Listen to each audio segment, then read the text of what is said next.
Oi, gente, espero que todo mundo esteja bem. O meu nome é Isabela Marzola, eu sou jornalista e trabalho na comunicação do Instituto Brasil-Israel.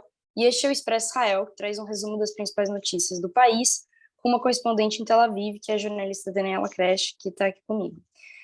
Para começar o Expresso, já vai falar de um atentado que ocorreu no dia da independência de Israel, que já era previsto, né, para alguns analistas que tivessem, infelizmente, ataques ou manifestações assim. E esse atentado aconteceu na cidade de Elad, onde 3 pessoas ficaram mortas e outras feridas. Então, Dani, você pode explicar um pouquinho por que que isso era previsto e como que foi o atentado? Claro, deixa eu só explicar que, na verdade, a gente teve uma série de feriados essa semana, foram 2 feriados. Quer dizer, um foi realmente feriado, o outro era uma data que você pode até meio trabalhar, mas são, na verdade, 2 feriados.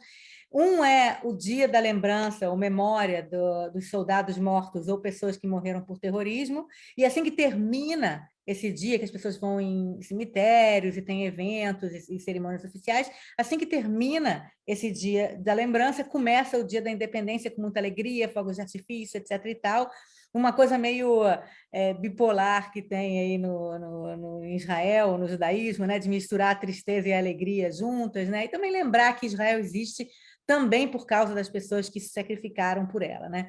Então, eu vou começar exatamente por esse atentado que você falou, que aconteceu assim que terminou o dia da independência, que é engraçado porque as pessoas estavam meio que contando os dias para terminar o Ramadã, que foi durante o mês de abril, né, que terminou dia 1º de maio, e terminar o dia da independência, que foi dia 5, né, de maio.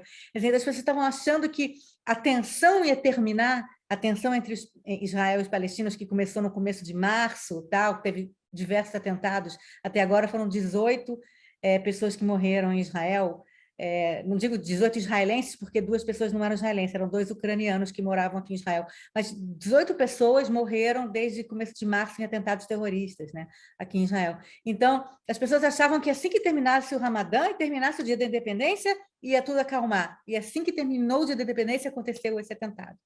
Que, como você falou, morreram 3 pessoas. Elad é uma cidade ultra-ortodoxa, com religiosos, pessoas muito religiosas, fica perto de onde eu moro, e as pessoas estavam, na verdade, num parque lá da cidade, porque estavam comemorando justamente o dia da independência, e vieram 2 pessoas, gente, eu acho que provavelmente são palestinos, mas ninguém sabe exatamente quem eles, acho que eles já sabem, acho que já a polícia o exército já sabe quem são, e vieram com machados e mataram essas 3 pessoas e deixaram mais 3 pessoas em estado grave, né, que estão no hospital.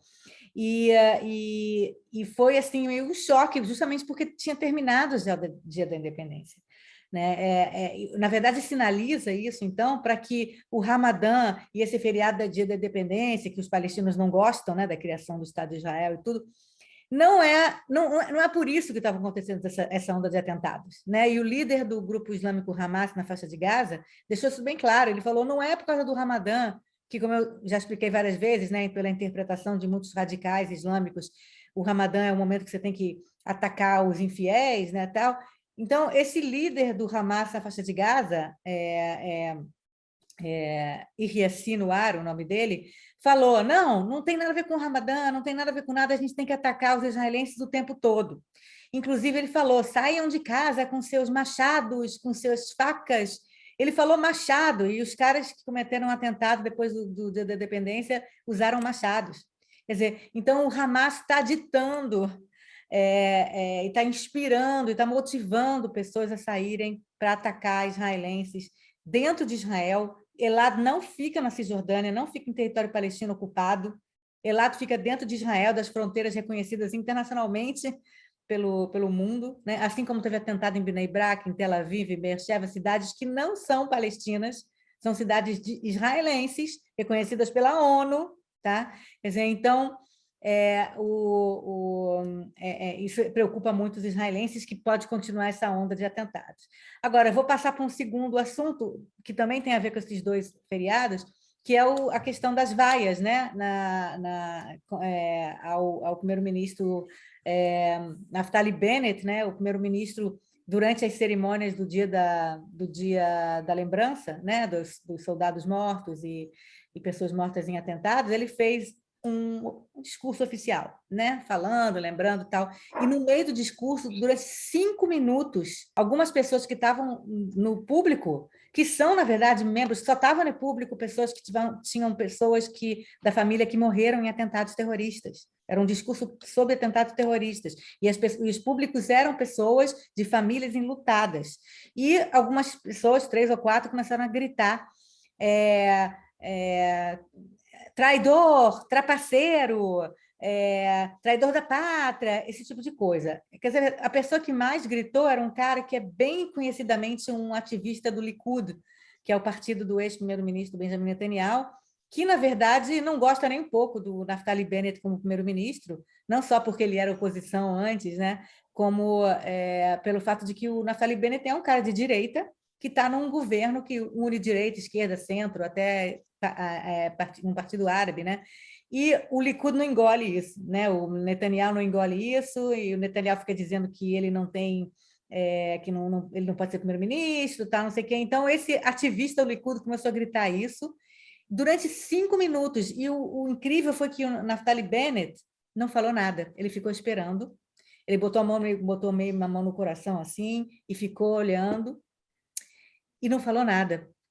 Já tinha acontecido algumas vezes que já tinham gritado com o Netanyahu durante os 12 anos que ele teve no poder, e o Netanyahu sempre respondia, não vou responder a essas coisas. Ele sempre falava, né, durante, e tentava continuar o discurso. E o Bennett ficou quieto até tirarem o cara do lugar, ou o cara sentar, porque todo mundo, né, 90%, 99% das pessoas falaram, cala a boca, senta aí, né? E depois o Bennett falou, famílias enlutadas são sagradas. Eu não vou brigar com famílias enlutadas, vou ouvir o que eles têm a dizer. Na verdade, acabou pegando super bem para o Bennett isso, né? Ele conseguiu, na verdade, se manter calmo e ouvir tudo e falar, não vou brigar em público com famílias enlutadas. Pegou super bem para ele.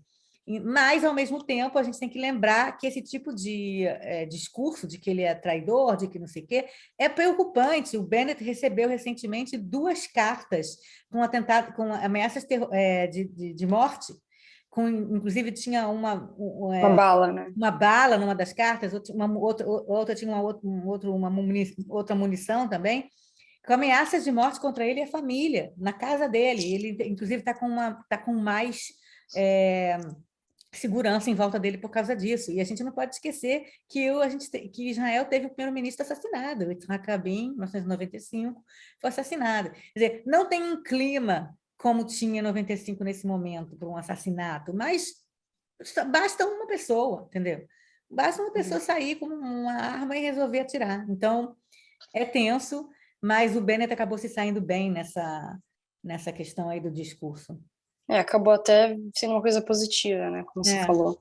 E também sobre essas ameaças dele, o governo dele, né, a coalizão do Bennett e Yair Lapid está num momento delicado, né?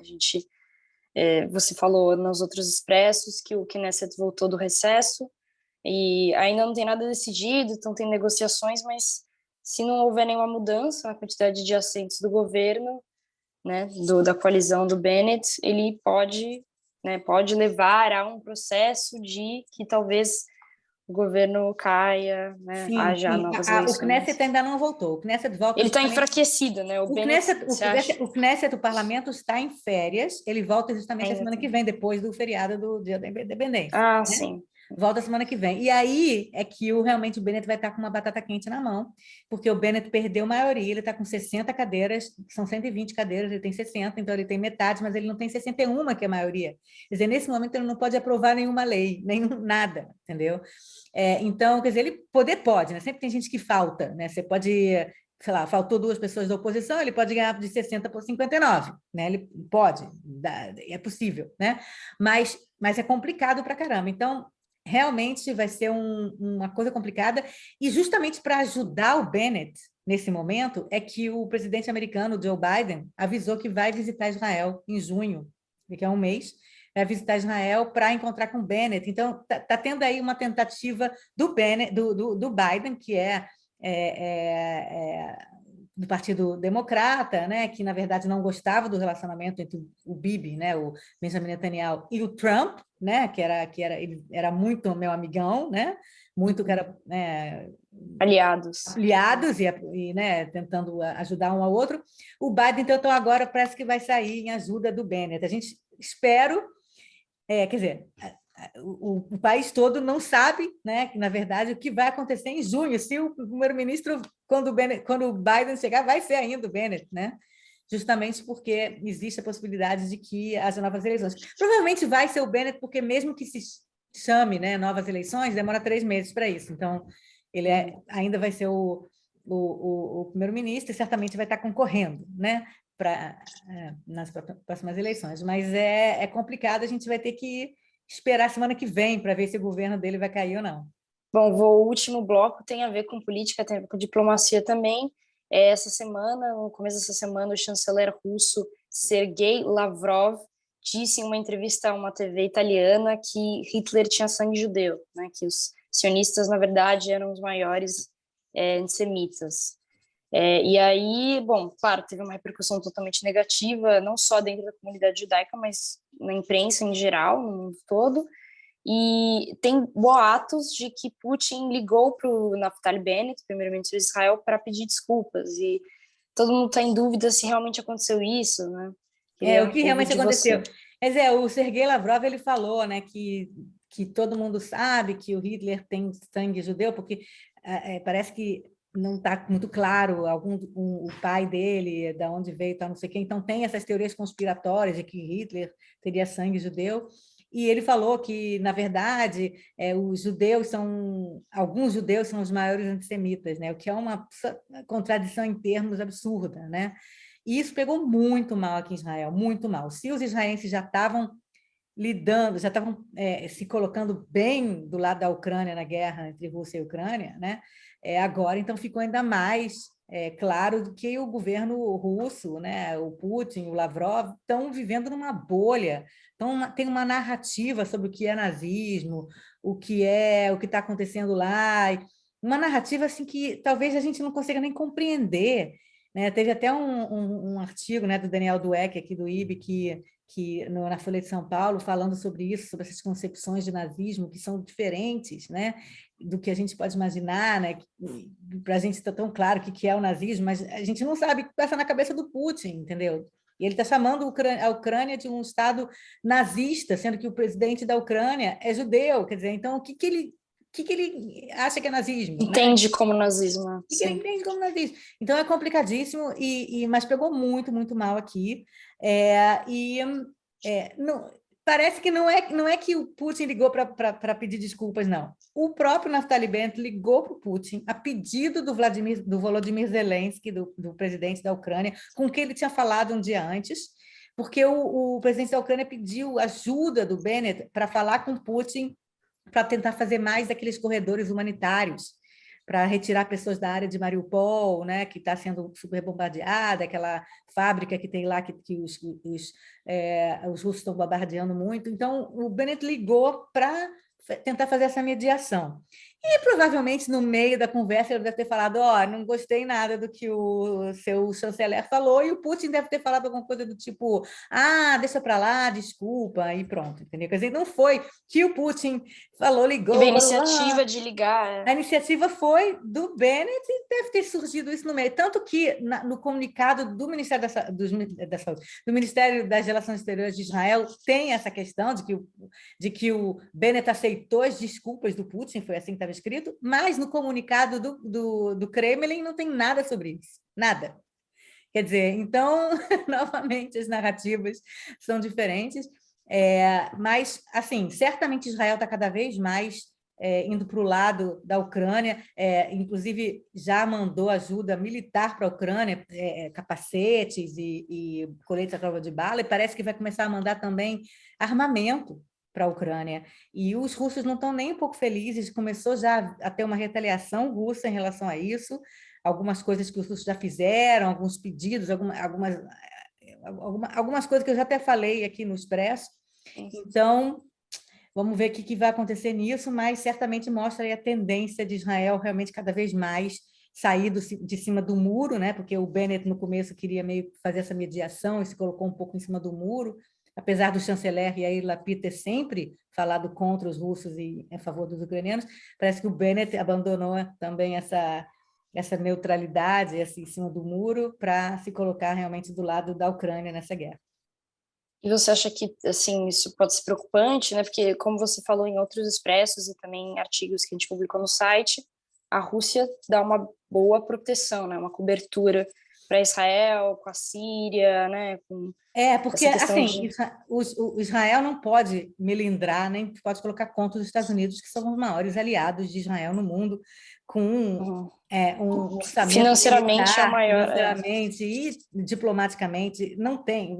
Israel, e também culturalmente, né? Você tem a mesma quantidade de judeus que tem em Israel, tem nos Estados Unidos. Quer dizer, então, é difícil. Mas, por outro lado, quem está presente no dia a dia do Oriente Médio não são os Estados Unidos, a Rússia que tem uma presença aqui geopolítica muito importante. E a Rússia está na Síria. Por causa da Rússia, o presidente da Síria, Bashar Assad, se mantém no poder. E por causa disso, da presença dos russos na Síria, é que os sírios e os russos deixam Israel atuar na Síria com ataques aéreos contra comboios do Irã, que ficam tentando levar o tempo todo armas para o Hezbollah, para a guerrilha libanesa no sul do Líbano.